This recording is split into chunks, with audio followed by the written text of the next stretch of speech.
Yeah, we're good. Okay, so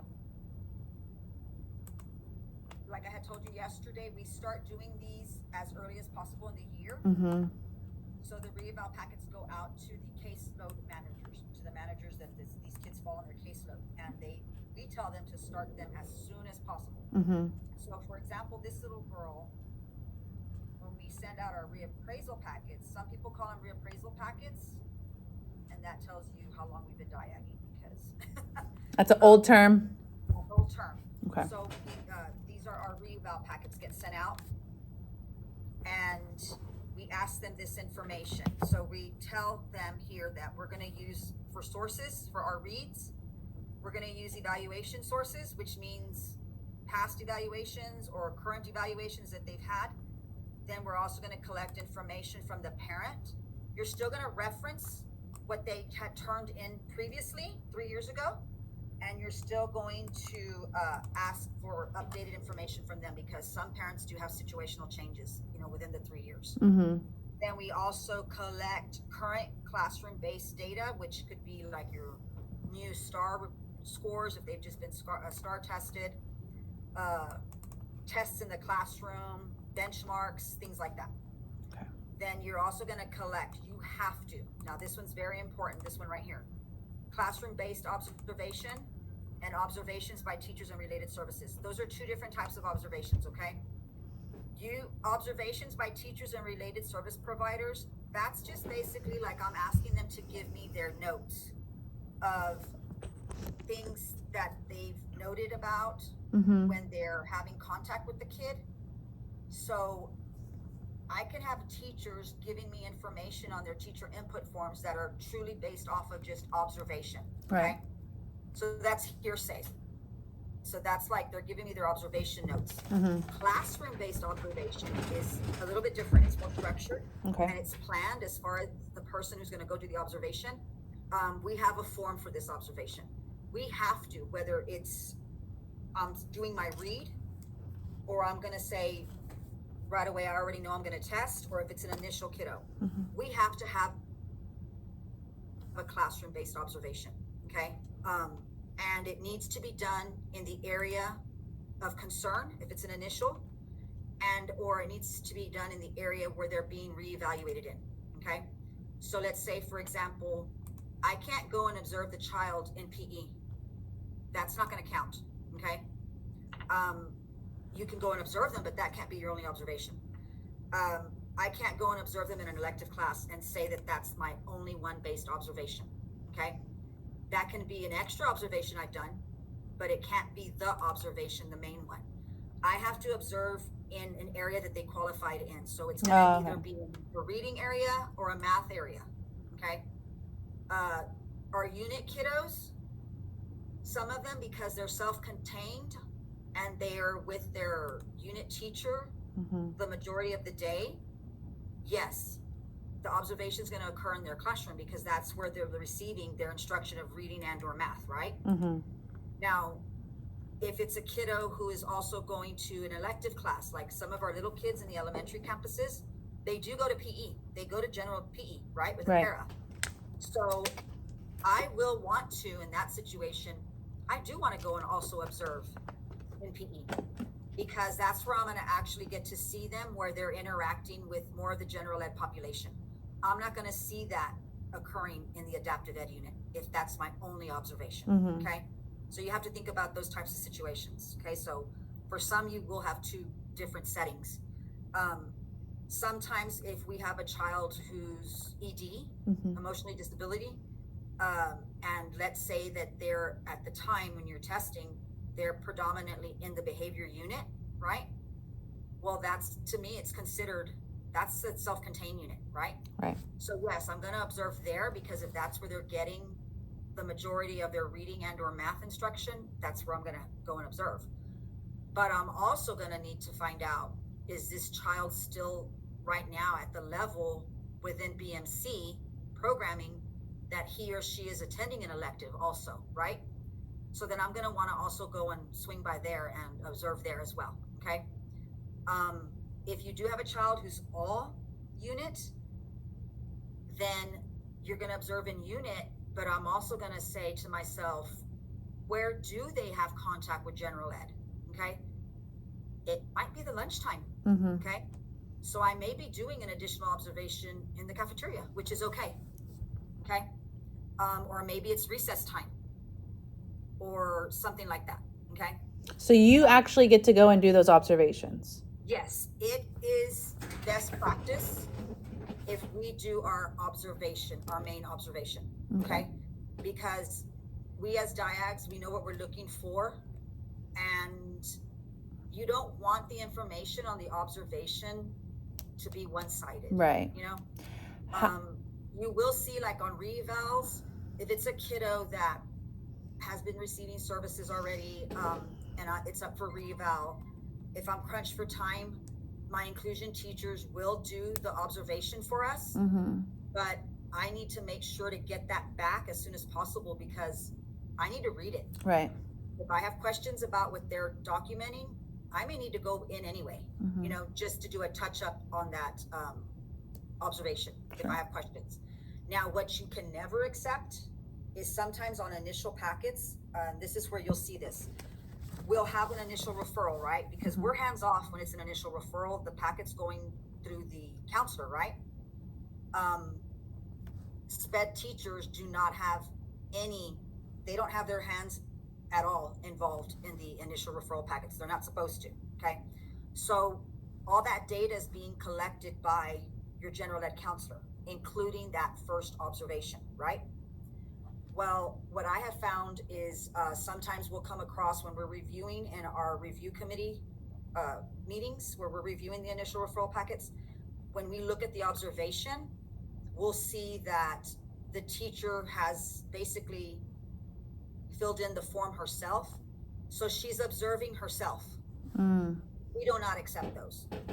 Okay, that is never best practice to ever do. You don't ever accept an observation, especially an initial, that the observer is the teacher herself and she's basically rating herself on the observation. That's a huge no-no. Okay. Is it because like that had that question? Was there a lack of appropriate? Yes, there's certain questions on there where she can't help. I mean, we want to give them benefit of the doubt, but let's be honest, they're not going to really truly score themselves.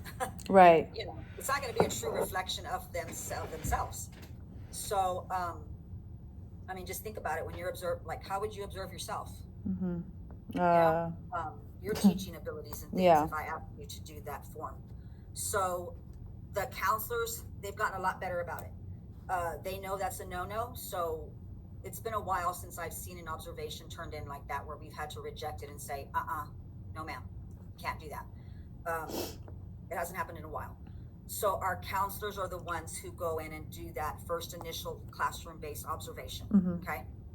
And then again, if you have some questions on it, then us, because I'm a member of the referral packet review, I'm on that committee.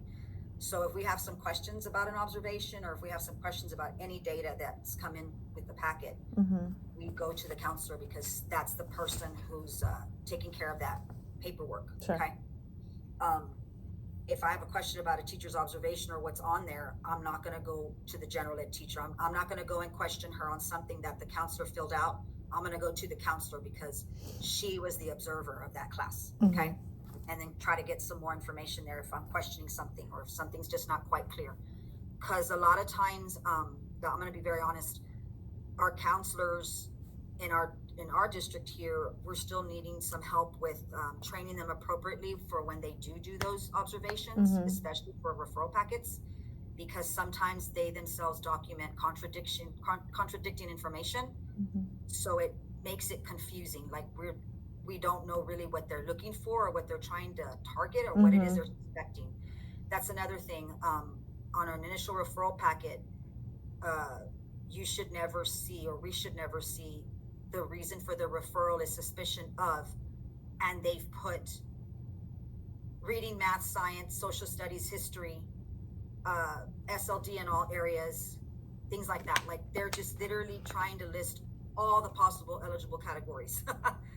We call that fishing for a disability, right? And that's a no-no as well. They need to narrow it down a lot. Okay, we need to know what we're looking for. Right. We need to know the purpose of our testing.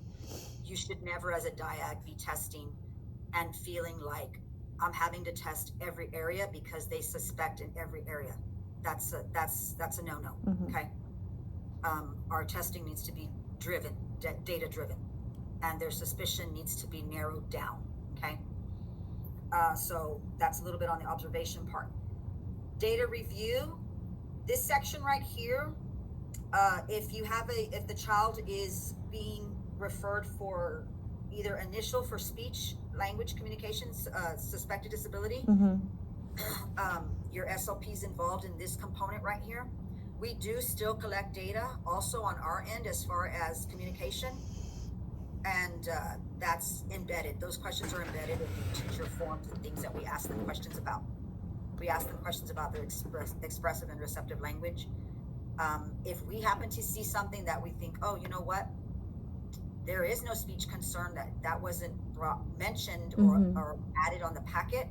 If you see something that you're thinking, hey, data here shows there might be a concern with language or communication, you can add on. As a diag, you're the professional, so we're able to say, hey, I got some data in, and I know this packet does not say anything, a suspicion of speech, but based on the data I'm seeing and what's being turned in, I might need to ask an SLP just to come and look at this with me, okay? Just to be on the safe side. Especially autistic referrals. Children with autism, we do automatically include SLP in there, okay?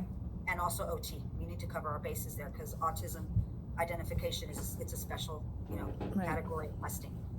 So here, this little girl, memory serves me correctly, she does not receive speech. I don't know if memory serves me correctly. So I'm filling in this portion, okay?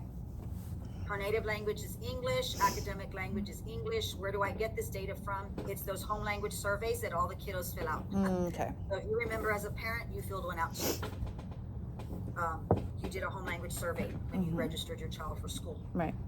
And you responded either English, or you responded English, Spanish.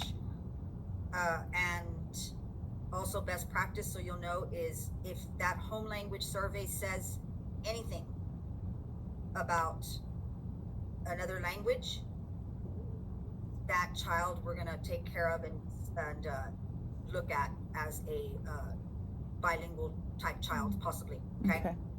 Even if it's not predominantly spoken in the home, if parent puts on there that I speak English but dad speaks Spanish, okay, that child's exposed to Spanish, right?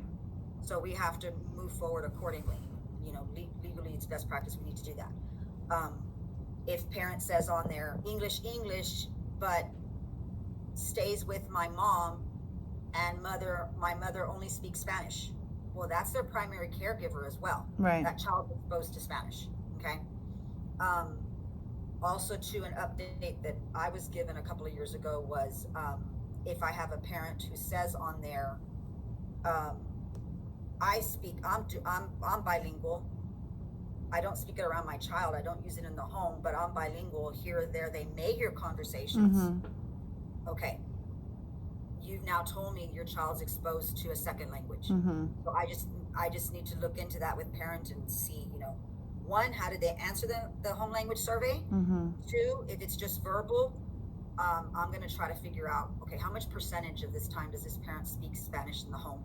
Because if child is exposed, even if the child's just sitting there and we're having conversations in adult you and I, and it's in Spanish and the child's sitting there, the child's exposed to Spanish. Okay. Believe it or not, because they're sponges. Right. You may think they're not listening, they are. Oh yeah. No, my daughter was getting after my dad in Spanish yesterday. telling him she was gonna use the chancla on him. You'll just be surprised how much they pick up. And or if you do have a child who goes to a daycare, and I've had this happen before here with a daycare here in town. They do have an employee at one of the daycares here who, and I know this only because she's one of my friends. She's a daycare teacher at one of the daycares here, and she's completely Spanish. She's from Puerto Rico, and she said to me in conversation, she said, "Hey, you test Spanish, right?" And I said, yeah, I've done it before. The Woodcock Munoz. And I said, how come? And she says, well, we had a kiddo that we thought we had some concerns with at first, but then we changed our mind, so we didn't refer her. And so I was kind of like, because we do test children who are in daycares. Mm-hmm. I said, why did you change your mind?